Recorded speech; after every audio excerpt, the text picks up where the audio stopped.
तो कैसे आप सभी का स्वागत है अपने इस YouTube channel new study centre पे। आज हम लोग देखने वाले हैं क्लास 10th के वर्णिका पाठ के पांचों चैप्टर के, जिसमें पहला चैप्टर का नाम है दही वाली मंगम्मा, दूसरे चैप्टर का नाम है ढहते विश्वास तथा तीसरे चैप्टर का नाम है माँ, चौथे चैप्टर का नाम है नगर तथा पाँचवें चैप्टर का नाम है धरती कब तक घूमेगी, जिसमें हम लोग पहले चैप्टर के बारे में चलते हैं। आज हम लोग इस वीडियो के माध्यम से वर्णिका पाठ के केवल लेखक परिचय के बारे में जानेंगे। तो चलिए आइए वक्त बर्बाद न करते हुए हम अपनी इस वीडियो को शुरू करते हैं। लेखक परिचय साथ में इसका कुछ ट्रिक भी बता देंगे हम, मतलब लेखक का नाम याद रखने के लिए। जैसे पहले चैप्टर का नाम है दही वाली मंगम्मा, जिसके लेखक है श्रीनिवास, जिनका पूरा नाम मास्ती वेंकटेश अयंगार है। इस पर यह ट्रिक बन सकता है कि दही वाली मंगम्मा मतलब कोई व्यक्ति दही अपने निवास स्थान से ले जाकर नहीं बेचेगा। दही वाली मंगम्मा मतलब मंगम्मा जो है वह दही बेचा करती है, तो दही अपने निवास स्थान से ही जाकर बेचा करती है। तो इसका उत्तर क्या हो जाएगा? श्रीनिवास। मतलब इसका लेखक हो जाएंगे श्रीनिवास, जिनका जन्म हुआ था 6 जून 1891 ईस्वी को। यह कहाँ के निवासी थे? तो ये कहाँ के निवासी थे? कर्नाटक के कोलार नामक ग्राम से। और यह किस भाषा में थे? यह किस भाषा में था? तो यह कन्नड़ भाषा में था। यह क्वेश्चन पूछ सकता है। हिंदी में अनुवाद इस कहानी का दही वाली मंगम्मा का किसने किया है? तो वी आर नारायण ने किया है। चलिए आइए अगले चैप्टर की ओर बढ़ते हैं। हमारा अगला चैप्टर है ढहते विश्वास। हमारा अगला चैप्टर है चैप्टर नंबर 2 ढहते विश्वास, जिसके लेखक परिचय मतलब लेखक का जो नाम है वो 7 कोरी होता है। इसका ट्रिक ये हो जाएगा कि ढहते विश्वास मतलब हमारा विश्वास जो है कब टूटता है। तो हम इस प्रकार कह सकते हैं हमारा विश्वास पहला दिन किसी व्यक्ति पर नहीं टूटता है, मतलब कोई व्यक्ति हमारे साथ कुछ गलत काम किया तो 1 दिन उस पर विश्वास कर सकते हैं, 2 दिन उस पर विश्वास कर सकते हैं, 3 दिन, मगर 7 दिन तो नहीं कर सकते हैं। तो वही इसका मतलब ढहते विश्वास मतलब किसी व्यक्ति पर कितने दिन विश्वास कर सकते हैं आप? 1 दिन, 2 दिन, 4 दिन, कम से कम 5-6 दिन। 7 दिन के बाद तो विश्वास पात्र नहीं होता, मतलब ढहते विश्वास मतलब विश्वास ढह गया था। आपका विश्वास कितने दिन में किसी व्यक्ति पर जाएगा? 7 दिन में। तो इसके लेखक हो जाएंगे सात कोरी होता। इनका जन्म जो हुआ था वह जन्म हुआ था 29 अक्टूबर 1929 ईस्वी को। कहाँ हुआ था? तो उड़ीसा के मयूरभंज में हुआ था। यह किस भाषा में? यह कविता जो है वह किस भाषा में? तो यह कविता उड़िया भाषा में।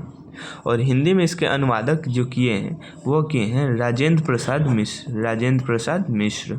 हमारे अगले चैप्टर नंबर 3 का नाम है वो है माँ कहानी के जो लेखक है वो ईश्वर पाटिल का है। इसमें तो कोई ट्रिक का काम ही नहीं है। माँ ईश्वर के समान होती है, इस कारणवश इस माँ कहानी के लेखक का नाम हो जाएगा ईश्वर पाटलेकर। यह किस भाषा में था? यह गुजराती भाषा में था। इसका जो है जन्म या स्थान उतना महत्वपूर्ण नहीं है पॉइंट ऑफ बोर्ड एग्जाम से, इसलिए हम नहीं बताएं। तो यह किस भाषा में था? तो यह गुजराती भाषा में था। यह कहानी गुजराती भाषा में था। हिंदी में इसके अनुवादक जो है वो किए हैं गोपाल दास नगर ने। हिंदी में इसके जो किए हैं वो गोपाल दास नगर ने किए। चलिए अगले चैप्टर की ओर बढ़ते हैं। हमारा अगला चैप्टर है नगर कहानी के लेखक है सुजाता पर ही हम ट्रिक बना सकते हैं कि सुजाता नाम की लड़की नगर में तेल 35 रुपये बेचती है। सुजाता नाम की एक लड़की नगर में तेल 35 रुपये बेचती है। सुजाता नाम की एक लड़की, तो सुजाता जो हो गया वो सुजाता नाम मतलब इसके लेखक जो है वो किस नगर? तो नगर में बेचती है, मतलब कहानी जो है वो नगर है, इसके लेखक है सुजाता।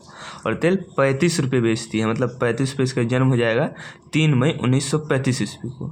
यह बात याद रखिए कि लेखक जो सुजाता है उनका वास्तविक नाम एस रंगराजन है।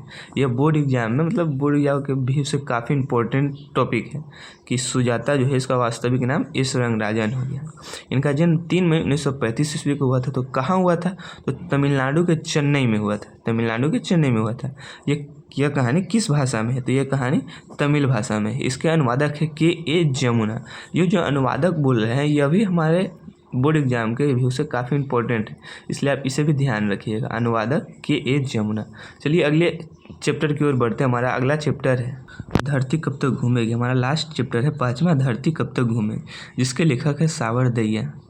मतलब इस पर जो ट्रिक बैठाएंगे वो यह है, मतलब धरती कब तक घूमेगी। धरती घूमते मतलब धरती घूमेगी तो कोई चीज़ गिरेगा। जैसे भूकंप आता है तो कोई वस्तु गिरता है, तो दैया रे दैया ये क्या हो गया। तो इससे आप याद रख सकते हैं धरती कब तक घूमेगी के लेखक है सावर दैया। यह किस भाषा में है? तो यह राजस्थानी भाषा में। इसके अनुवादक है लेखक स्वयं इसके अनुवादक। यह क्वेश्चन पूछ सकता है आपके एग्जाम में। तो आज हम लोगों ने देखा वर्णिका के 5 चैप्टर के लेखक परिचय के बारे में तथा इसे हमने ट्रिक से भी समझा जिसे हम याद कर सकते हैं।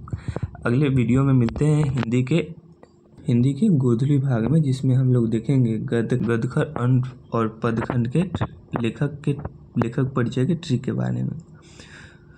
यह वीडियो यहीं पे समाप्त होता है। तब तक के लिए जय हिंद। पढ़ते रहें, मुस्कुराते रहें, हंसते रहें, मुस्कुराते रहें और मन लगा कर पढ़ते रहें। मिलते हैं नेक्स्ट वीडियो में।